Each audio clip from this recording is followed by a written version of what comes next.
Bienvenidos jóvenes. El día de hoy vamos a iniciar con la lección que abarca el capítulo 10. Seguramente veremos solamente una parte del capítulo 10 que se titula Discrecionalidad Administrativa. En la lección anterior, en la parte final, yo les comenté de una forma muy breve, con un ejemplo, por qué o en qué caso en el específico puede haber el uso de las facultades discrecionales.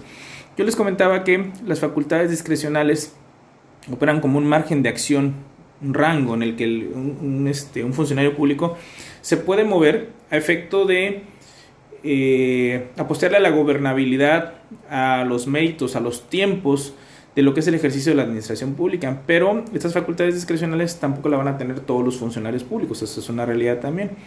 Entonces quiero que identifiquemos la facultad discrecional como una facultad que tendrán algunos funcionarios en base a que la ley se los permite también, por supuesto, si no estaríamos violentando el principio de legalidad, pero que les permite a ellos tener un margen de acción para apoyar al ciudadano o a los ciudadanos en aras de la gobernabilidad. Entonces, precisamente en el texto, una definición como tal de la facultad discrecional, de las facultades discrecionales no existen.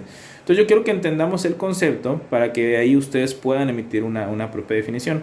Entonces partamos que es un margen de acción que la ley le permite al funcionario público para actuar en beneficio, por supuesto, en beneficio de los ciudadanos y del interés público en aras de la gobernabilidad y obviamente atender en tiempo y forma las necesidades de una sociedad, de los gobernados. Entonces, estas facultades discrecionales no las van a tener todos los funcionarios públicos. Les voy a ir mencionando los puntos en los que me estoy basando acá para dar las explicaciones. Les pediría que lo vayan siguiendo. Estamos empezando en la página 251 donde dice discrecionalidad administrativa. En el punto 42.1 pues viene una explicación un poco extensa de lo que el autor considera que son las facultades discrecionales, pero no van a encontrar una definición como tal. Por eso partí diciendo, a grosso modo, en qué consisten. Ustedes podrán formar su propia definición. Ahora, en el 42.2, nuestro autor va a comentarnos lo que es lo opuesto a la facultad discrecional. Y se titula Facultad vinculada o reglada y acto reglado. Yo les pediré que después de que dé la explicación en los videos, ustedes le den lectura. Obviamente vayan pausando el video para que vayan siguiendo la lectura acá. Pero en esencia, la facultad vinculada o reglada y el acto reglado no es otra cosa más que aquello que encasilla o encuadra a un funcionario público a actuar de una sola forma. Es decir, que no tiene ese margen de acción que sí permiten las facultades discrecionales.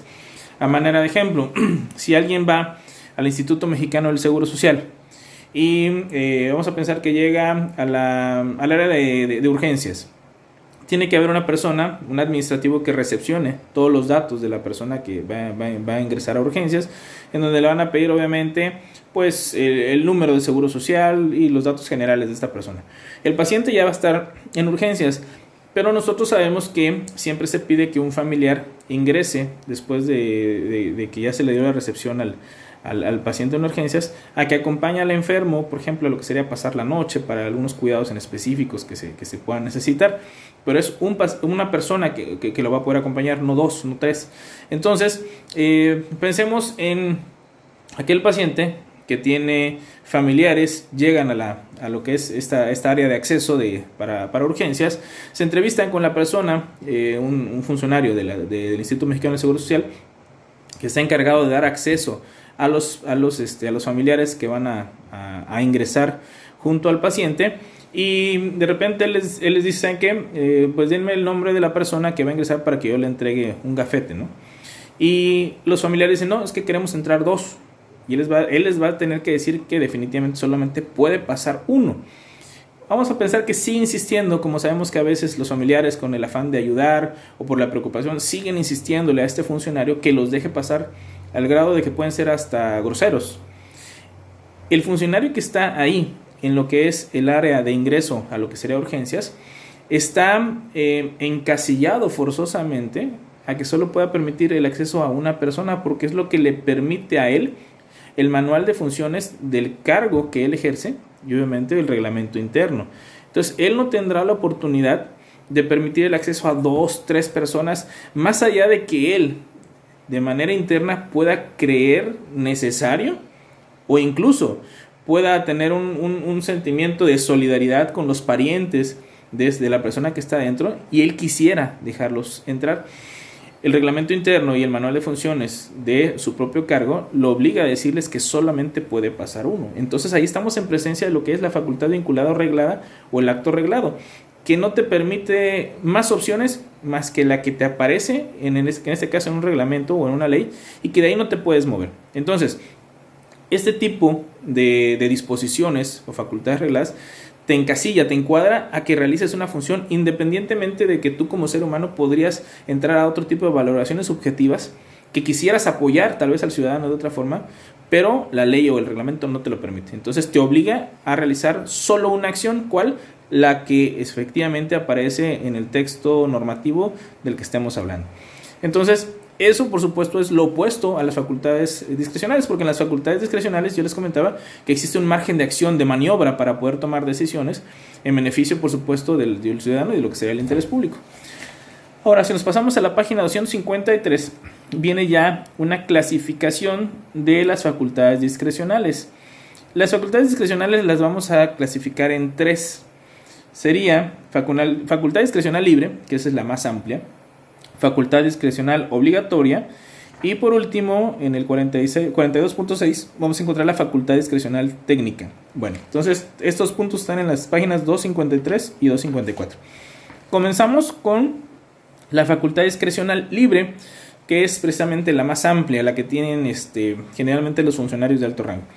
Aquí hay una parte casi al término del primer párrafo en donde dice: gran parte de las operaciones materiales caen dentro de este supuesto, así como determinados nombramientos, inversiones, algunos actos en las relaciones diplomáticas, la mayoría de los casos de expropiación, etc. Bueno, vamos a entender esto y vamos a aplicarlo sobre todo a través de algunos ejemplos. Ya dijimos que es un margen de acción en el cual el funcionario pues tiene que tomar decisiones en beneficio del interés público, pero no está encasillado, a diferencia de la facultad reglada, a una sola solución, ¿no? Vamos a pensar en algo de lo más tradicional. Gana las elecciones un gobernante, alguien que contendió para gobernador o alguien que contendió para presidente de la República, y pues tiene que formar su equipo de trabajo. En el caso del nombramiento de los secretarios, sean a nivel entidad federativa o a nivel federal, pues el encargado de determinar quién va a ser y dar los nombres obviamente y otorgarles el cargo es el presidente de la República a nivel federal y un gobernador a nivel local. Entonces estos nombramientos quedan a el libre albedrío de lo que el gobernante que acaba de ganar decida hacer. Es decir, vamos a pensar que se tiene que decidir el presidente de la República sobre nombrar a un médico para lo que sería la Secretaría de Salud. Hay muchos médicos. Ahorita con el tema de la contingencia hemos visto que hay muy buenos médicos en este país. Entonces hay tantos médicos buenos que el presidente podría decir: tengo muchos dentro de los cuales puedo elegir a uno para que se convierta en mi secretario de salud. Secretario o secretaria, ¿no? Y al final del día, él es el que va a decidir quién. O sea, el margen de acción ahí es tan amplio que él puede buscar un médico que para él, a su juicio, sea bueno, que haya nacido en Nuevo León, o uno que haya nacido en Yucatán, o que haya nacido en Chiapas. Puede ser hombre, puede ser mujer, puede ser más joven, puede ser una persona mayor. Eso queda a la libertad de elección del presidente de la República. Él tiene ese margen de acción y de valoración para nombrar al secretario o secretaria que él considere pertinente en lo que sería el puesto de secretario de salud. En el caso de los gobernadores pasa lo mismo.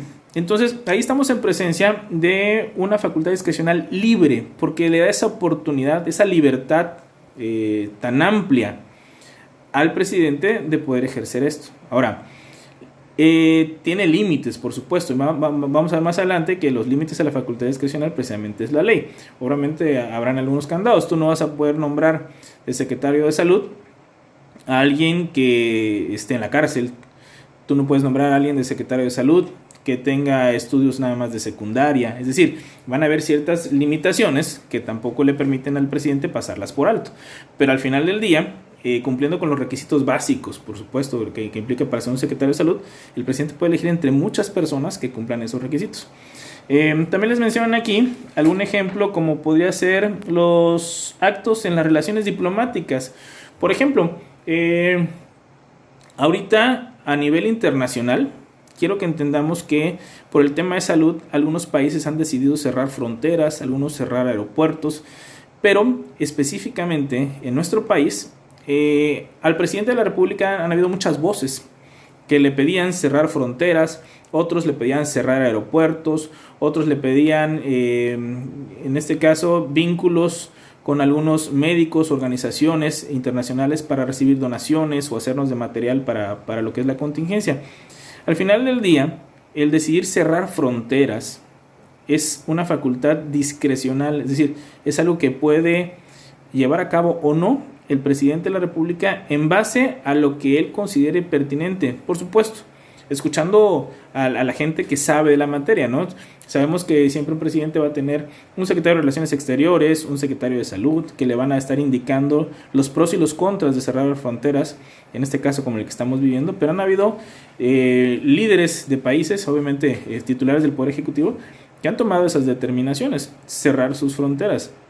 Nosotros como tal no lo hemos hecho, pero eso es algo que el presidente, si hoy quisiera, podría decidir: cerramos fronteras en base a la gravedad del tema de salud que estamos viviendo. Obviamente escucharemos la voz de los médicos, pero quien tomaría la determinación es el presidente en base a una valoración del interés público que le atañe obviamente a los mexicanos, ¿no?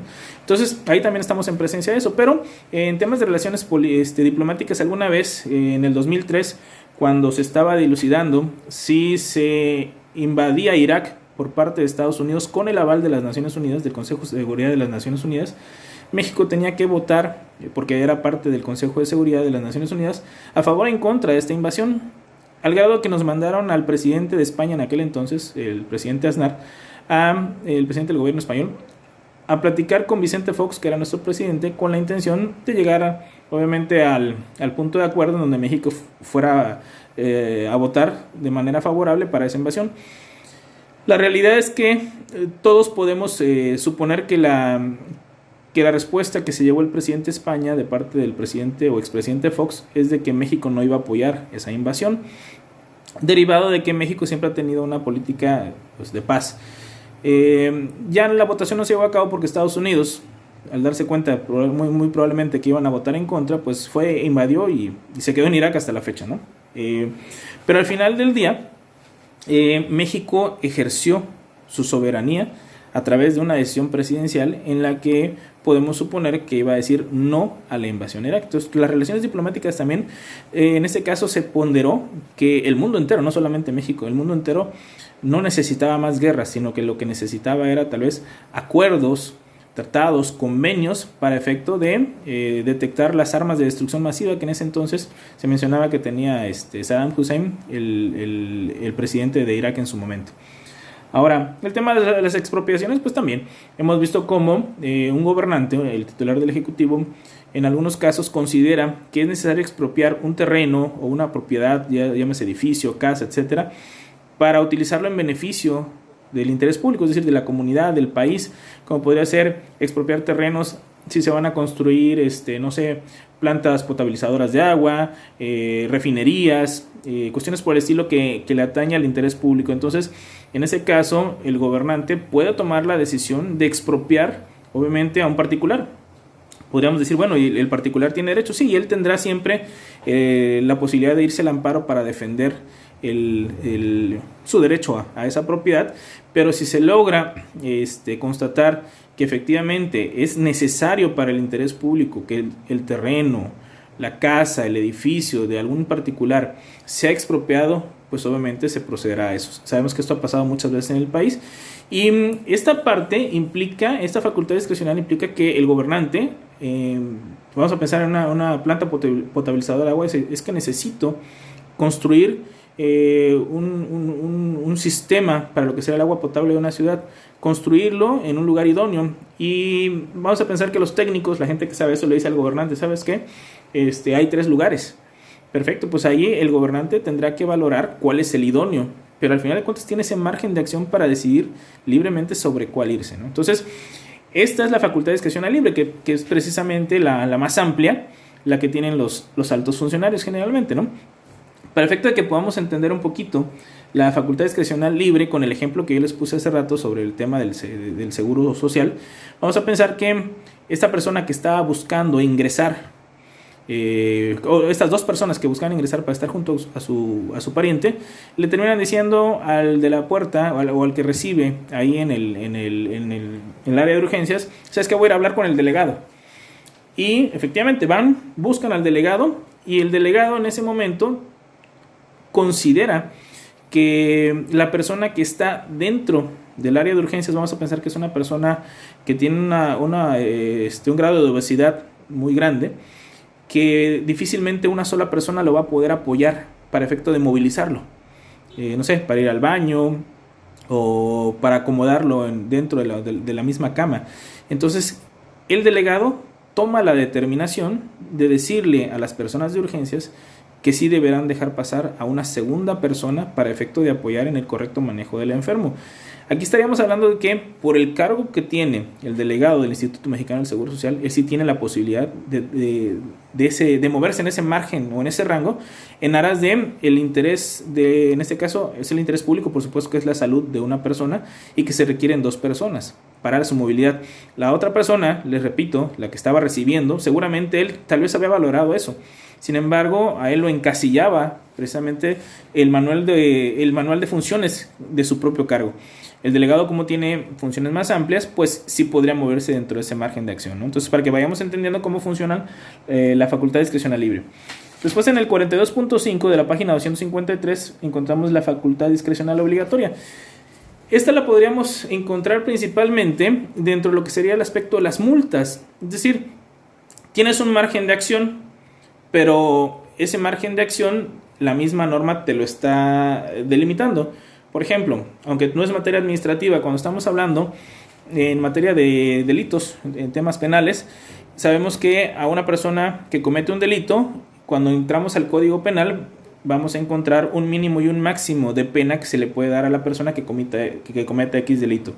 ¿Quién va a valorar si le da 8 o 20 años de prisión a alguien? Pues obviamente el juez de la causa. Entonces él tendrá que evaluar, bueno, en base a lo que realizó esta persona, ¿encuadra en el tipo penal? Sí, ok. Tengo la oportunidad de darle 8 años o 20 años de cárcel.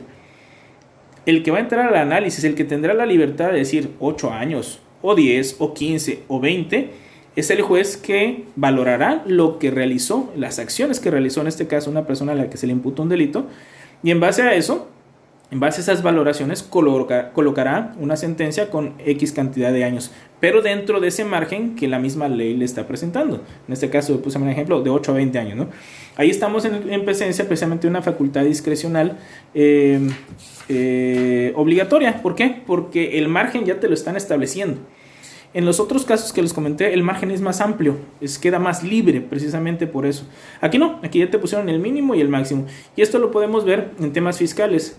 En temas fiscales precisamente vamos a encontrar mucho este tipo de situaciones que entrará la valoración de alguna autoridad fiscal para estar colocando algunas multas, algunos créditos fiscales en materia, por ejemplo, también de la Profeco, en materias de Semarnat, cuando hablamos de salarios mínimos y máximos, en caso de que hayan personas que cometan, que cometan algunas faltas administrativas en materias del medio ambiente. Entonces aquí, la diferencia con la facultad discrecional libre es que aquí sí te encasillan. Hay un margen, pero está bien delimitado. En la facultad discrecional libre es muy extenso, es muy abierto. Y por último, la facultad discrecional técnica, esta la ejercen en su mayoría muchos funcionarios en el día a día. Vamos a pensar que como esto es un tema técnico, es un tema de resolver cuestiones funcionales del día a día, vamos a pensar que a un funcionario le dicen, necesitamos que te dirijas hacia X ejido a hacer una prospección de campo. Obviamente tendrás que llevar un vehículo, te vamos a asignar gasolina.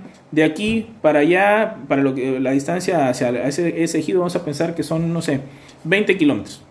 Pero hay dos caminos. En ambos caminos vas a llegar a través de la misma distancia, 20 kilómetros. Aquí la facultad discrecional técnica, por simple que parezca este ejemplo, es que quien va a ir a hacer esa prospección técnica a un ejido, vamos a pensar en una prospección técnica para un tema de proyectos agrícolas, pues tiene dos opciones. Hay dos caminos que le van a marcar el mismo número de kilómetros en lo que sería la camioneta, va a gastar la misma cantidad de combustible, quedará a la elección de él de decidir si se va por uno u otro camino. Esa es una facultad discrecional técnica porque la decisión la tiene él. Si fueran tres caminos, tres.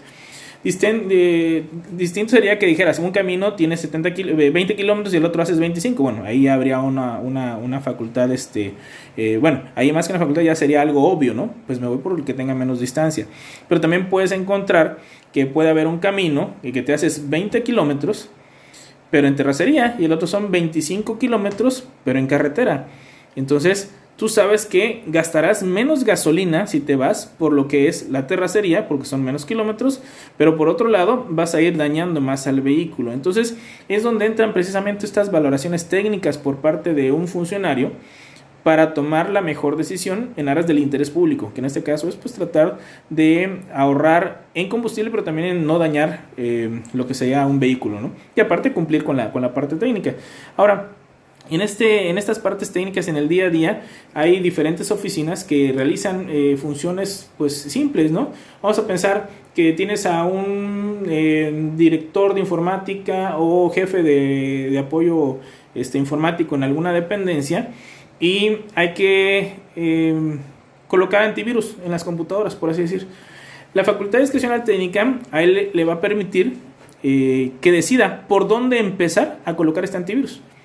Vamos a pensar que en esa computadora, perdón, que en esa dependencia hay 25 computadoras y hay, ¿qué será? 5 áreas.